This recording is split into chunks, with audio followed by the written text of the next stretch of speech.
मुख्यमंत्री की पत्नी कल्पना सोरेन के लिए आज का दिन बहुत भारी है। पिता समान ससुर को खोने के बाद रोती हुई कल्पना को प्रधानमंत्री ने बहुत स्नेह से चुप कराया। आप तस्वीरों में देख सकते हैं कि किस तरह प्रधानमंत्री ने कल्पना सोरेन के सिर पर हाथ रखकर उनका ढांढस बंधाया।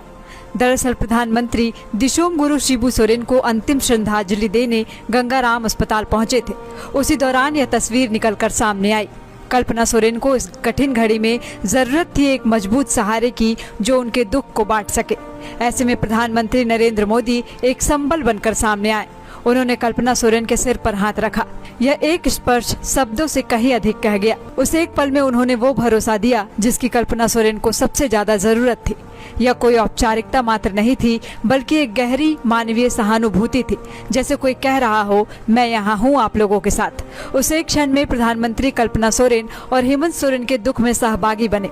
दरअसल प्रधानमंत्री जब अस्पताल पहुंचे तो कल्पना सोरेन खुद को संभाल नहीं सकी। वो भावुकता में फूट पड़ी। ऐसे समय में प्रधानमंत्री ने बड़ी आत्मीयता के साथ कल्पना के सिर पर हाथ रखा, उनका ढांढस बंधाया और गहरी संवेदना जताई। उस समय एक बहू अपने ससुर के गम में डूबी थी और देश का प्रधानमंत्री उसे सहारा दे तो यह बात दिल को छू ही जाती है। अस्पताल का यह एक पल शायद शब्दों में नहीं समाया जा सकता। ऐसी दुख की घड़ी में शब्द कहीं मौन हो जाते हैं, तब सिर्फ एक स्नेह भरा स्पर्श ही सहारा बनता है। ऐसे ही एक पल में प्रधानमंत्री मोदी ने कल्पना सोरेन के सिर पर हाथ रखा, बिल्कुल उसी तरह जैसे एक पिता अपने दुख में डूबी बेटी को दिलासा देता है। उस एक थपकी में ना कोई राजनीति थी, ना कोई औपचारिकता, बस एक गहरा अपनापन था, एक मानवीय करुणा जो हर रिश्ते से ऊपर थी।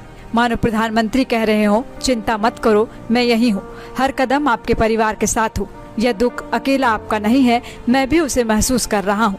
कल्पना सोरेन उस क्षण में सिर्फ एक मुख्यमंत्री की पत्नी नहीं थी, वो एक बहू थी जिसने अपने पिता जैसे ससुर को खो दिया था और सामने खड़ा था देश का प्रधानमंत्री जो उस बेटी के दुख को अपने स्नेह के स्पर्श में बांटना चाह रहा था। वो स्पर्श कोई औपचारिक सांत्वना नहीं था, बल्कि एक आश्वासन था, एक भावना थी। इससे यह पता चलता है कि इंसानियत अब भी जीवित है। प्रधानमंत्री की संवेदनशीलता ने सबका दिल जीत लिया। इस क्षण ने यह साबित कर दिया कि दर्द जब साझा होता है तो वह कम हो जाता है और कभी कभी एक स्पर्श, एक पिता की तरह दी गई सहानुभूति की थपकी ताकत बन जाती है। शिबू सोरेन वर्षों तक कल्पना सोरेन के लिए सिर्फ ससुर नहीं रहे, बल्कि मार्गदर्शक, संरक्षक और एक पिता तुल्य छवि बने रहे। आज जब वो हमेशा के लिए चले गए तो कल्पना सोरेन के आंसुओं ने उनकी मनोदशा को बिना शब्दों के बयां कर दिया। दिशोम गुरु शिबू सोरेन कल्पना के जीवन के स्थायी छाया थे। जब 2006 में कल्पना सोरेन परिवार की बहू बनकर आई थी, तब शिबू सोरेन ने उन्हें बेटी की तरह अपनाया था। गोल, जहां 27 वर्षों के सफर में 17,000 से भी अधिक छात्रों ने